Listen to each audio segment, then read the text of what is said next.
any sort of screen up there. Huh. Huh. Well, that's going to be interesting. Hi, Carol. I see people starting to show up. I'm just looking at my giant TV screen here and I'm going, wait a minute, there's no picture up there. But I have a little screen over here, so I kind of know what's up there. Hi, Shelley. It's nice to see everybody on this sunny Tuesday afternoon. Facebook Live one more time. And I've kind of got a bit of a mix of stuff for you today. Nothing really dramatic because, hey, it's the start of a new week and we're kind of scrambling around here. Tyler was just saying that it's going to be quite a week because we're redoing our website. So if you run into any glitches with our website in the next few days, by all means, let us know. But yeah, they are working on things, so hopefully it'll be all updated and ready to go shortly. So what are we going to talk about today? Well, first of all, let's grab this. Miss Dawn has framed it. Just so, in case you have been wondering and waiting, we now have our Learn to Hand Embroider class up in the TRS, in the computer system, so it is ready to be signed up for. This is just a little sampler, but basically this is a class that's designed to show an absolute beginner how to get started and learn all the basic embroidery stitches. So that one is ready to go. It's going to be, they don't have them all listed on here. I think we had set 12 classes, but a Friday afternoon for an hour and a half, we're going to kind of go over one or two stitches each time. It's a good way to unwind at the end of a busy week. So hopefully everybody had a great weekend. It was a lovely weekend to catch up on things, to maybe go out for a walk, get a little fresh air. And I remember saying to you on Friday, and hopefully some of you folks there were here on Friday, that I was going to spend part of my time dyeing fabric with avocado pits. So I did. I got them in the pot and I got them boiling and I poured the water. So somebody was wondering, what color does it come out? Well, I'm going to show you. I'm going to hold it up here. So I just grabbed my scraps and I hope this shows up really well on your computer screen because I know everybody's resolution is a little bit different. It comes out a lovely, soft, peachy pink color. And of course, depending on the weight of your fabric, and that's a pretty good contrast there. So it's kind of a peachy pink, a little bit of beige to it. There we go. So I just threw some white pre-washed scrap fabric into the basin, poured this over it and let it sit for a couple of hours. So that was kind of fun. Dawn and I were excited about this one and we went, I think we can dye fabric with onion skins as well. So I think that might be our next project. But so that's what color dyeing with avocado pits. The surprise that we discovered, and it's surprised me. I don't know. Yeah, that does show up. That was one of the white tone-on tones. It had snowflakes on it.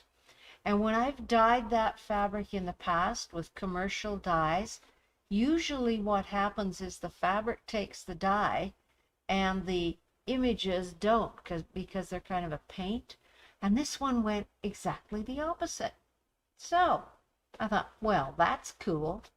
Experiments are fun, as long as they're not too dangerous. So what are we going to do today? Well, we kind of left you in the middle of things on Friday when we were talking about putting a facing on your quilt. So I've had a chance to kind of get caught up with our little panel that we were talking about, and I'm going to carry on and show you a couple of more techniques for facing those sort of awkward pieces. So pop your back. This is the piece we were working on, and remember we stitched the facing to the edge. We had it folded out and we understitched the seam allowance down. Then we folded it in and pressed it really well, and I have this side pinned, ready to ready to hand stitch. So this top edge, now I have stitched this edge and I wanted to show you this part. This is just a standard fold one side down, fold the other side down, and stitch it down the way you would stitch down your binding, making sure it's rolled on the sides so you're not getting any of your facing showing from the front. So it works great. It stays nice and flat. You can probably see both on this one, and if I pull this guy over, this is one of the big dahlia panels. You can probably see that when I turn that second one over, I kind of tuck it in a little bit. I don't want it sticking out completely even and making a bulge. Some fabrics that we choose to use for our facings can do just that. They sort of poke out at the corners and you never really get them laid flat. So your other option on something like this is to do a mitered corner on your facing. So we've got our sides sewn on, we've got our bottom sewn on, and I've done this one, I just haven't hand stitched it. So if we come over to this corner, now we have to get that 45 degrees, and I love to work with the ironing board. The iron and the ironing board are your best friend with all kinds of projects. So sewn and edge stitched, understitched. So now we want to make our 45, and you can fold it either way. I've folded mine back that way, 45 degrees. Fold this guy back 45 degrees. So now when I lay that flat, I've got this little corner of my panel sitting out because we want to make sure it's tucked in. And I've got a straight line through there. Then I take my iron, or you can finger press like this, and just mark a crease to mark the line that we're going to use. So once we have done that, then we can fold the panel and take those two pressed lines like this, line them up right here. That fold doesn't, so you're also kind of laying these guys together. So lay them like that there, and can we see it on the camera? We can't see it too well on the camera. My 45 goes back this way. If it went this way, that would be how we stitched if we were mitering a border on the front side of our quilt. But we want this to be tighter. We want it to go inwards on the back. So line this up. My line is there. I might even put a little pin. Let's pin it so you can see. Right there.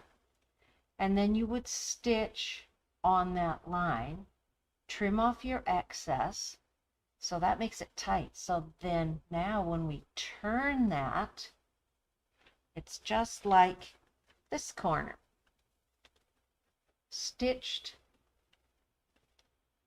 several times, because first time I wasn't happy, it was not quite snug enough, so I take it back to the sewing machine, take the seam in a little bit right across that point, and then now when I tuck that in,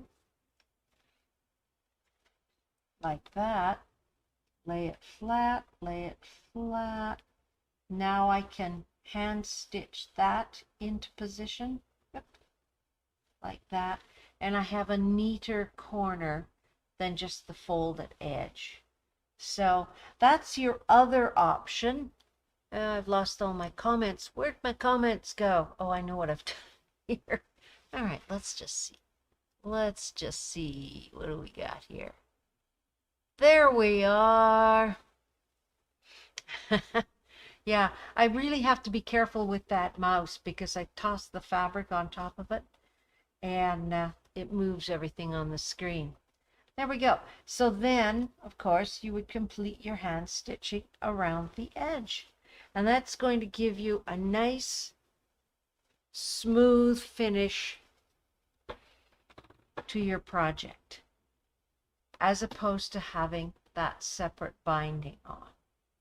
So I think it's a great skill to have in your repertoire, is knowing how to put a facing on your project, because it just broadens the possibilities of how we finish things.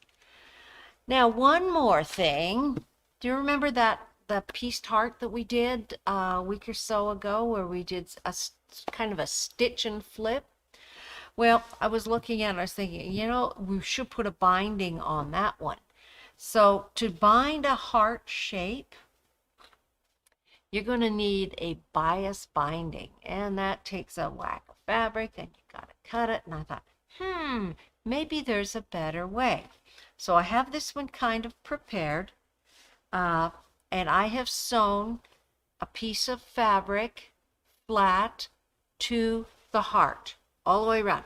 This is the back side. This was our backing fabric on our heart. The good side's inside, and this is our facing fabric, like this. And I've sewn them right sides together, and I have stitched completely all the way around. You probably already have figured out what I'm going to do with this, but for those of you who aren't familiar with this technique, I'm going to show you. So now I'm going to take that facing fabric, keep it kind of loose, and I think I'm going to go crosswise. I'm going to start in about 2 inches with my scissors, not the sharpest in the world, and I'm just going to cut through that facing fabric like that. And then I'm going to take a minute, and I've already snipped here at the point, but I'm just going to snip a little bit on these curves so that they turn nicely. It's a bit tricky. You want to be careful not to cut into your threads, but anytime you're working with curves, it's nice to give them a little bit of an ease. There we are. So now I'm just going to turn the whole thing right side out.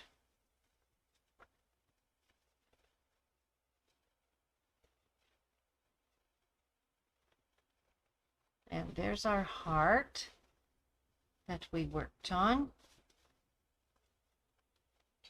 Now, of course, we could leave this whole backing on here, but the whole idea of choosing a pretty backing fabric originally is so that somebody can see it. And this is a good way now of using up more scrap fabric.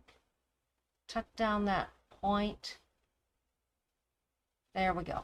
So now I can come in with my scissors, decide how wide a facing I want on this, and just cut away the excess fabric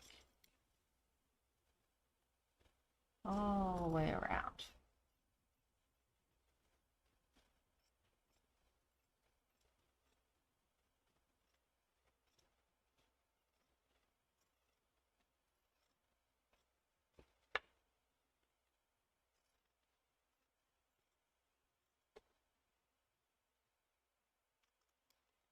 This also helps to reduce the thickness, the bulk of a small project like that. So now I have my facing on there. I haven't had the chance to understitch this.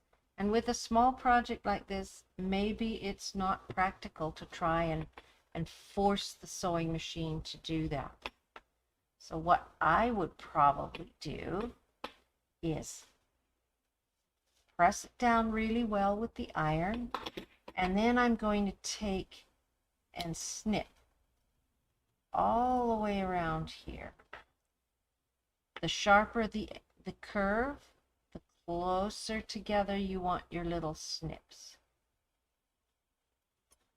There we go. I'll just do half for now. Now I can turn that under, put a pin in it. Oh, that's a big pin. There we go.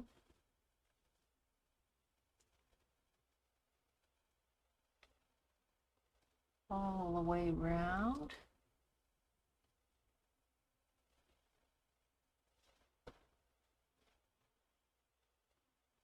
If you get to a spot where it doesn't want to turn, it's just a little tight, just snip it again, maybe a little bit deeper or a little closer together. You're just turning in the raw edge to make it neat.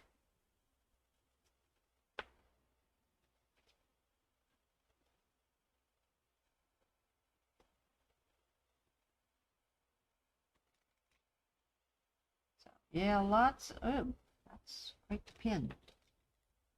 Lots of pins on this technique. Take it all the way around.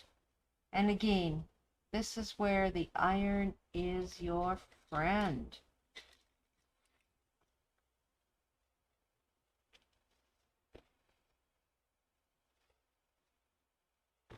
So you can see how that, now here we have quite a point, so we're going to give that a real good snip there. It's kind of like putting a facing on a collar on a shirt, like that. There we go.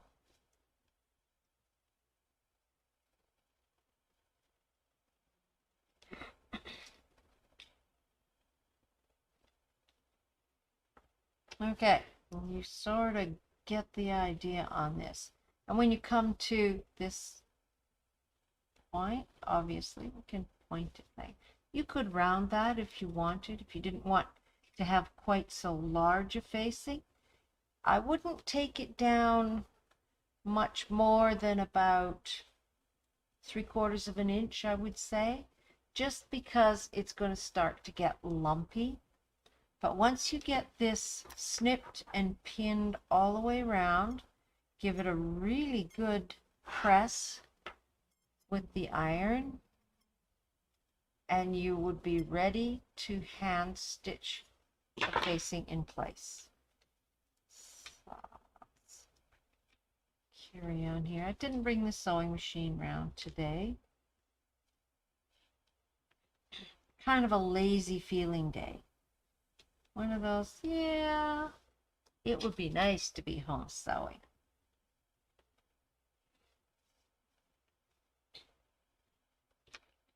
So you can see, even just with the pins put in without the stitching, how nicely that's going to lay when we're all done. I'm actually kind of having fun just tucking it in, putting in the pin. There we are. Last one. So we will pretend that that is hand stitched. Now when I flip it over, we have a nice neat looking heart. We could leave it just like that. We know the edges are now finished. We don't have to worry about them.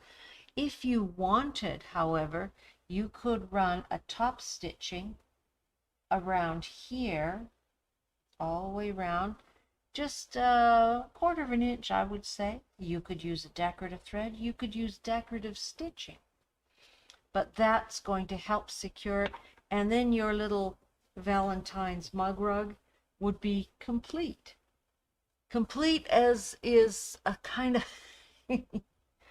Complete is a variable term in my world because I have been known to completely finish something and then decide that maybe I want to put more quilting here or maybe some embroidery on here or something like that. So, um, a complete, it was one of the exercises that they gave us when I was back in art school was to make a drawing and then to go back and do some more work on it and do some more work on it and actually push it until it got to the point where we were unhappy with it.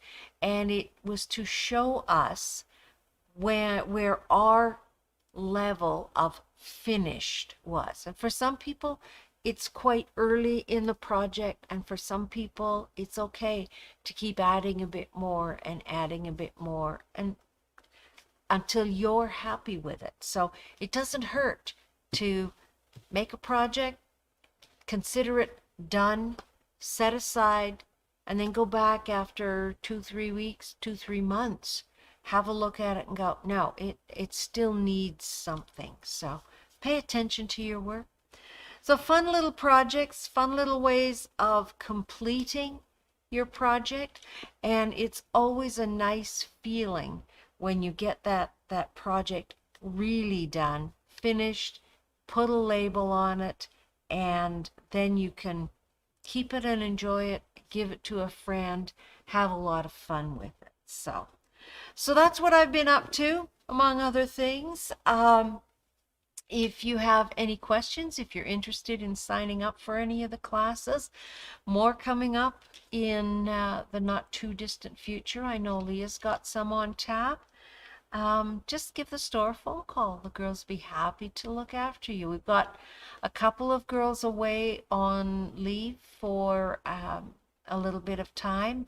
Nancy's taking a well-deserved vacation. So if it takes us a little bit to get back to you, be patient with us because we're really busy. Busy is good. It's called job security. So we like that. So that's what we have for you today. We'll have to come up with something fun and fabulous for next time. I'm not sure when next time will be for me. Tomorrow, I have a feeling there's another mystery cooking that Sandy Lock Holmes and her cohort have to deal with. So you have Sandy to look forward to tomorrow on Facebook. Till then, have a wonderful day, everybody. I'm glad you joined me today, and I look forward to seeing you next time. I'm going to have to think hard and see what I can come up with to spark a few creative juices in everybody. Till then, have a great Tuesday, and we will talk.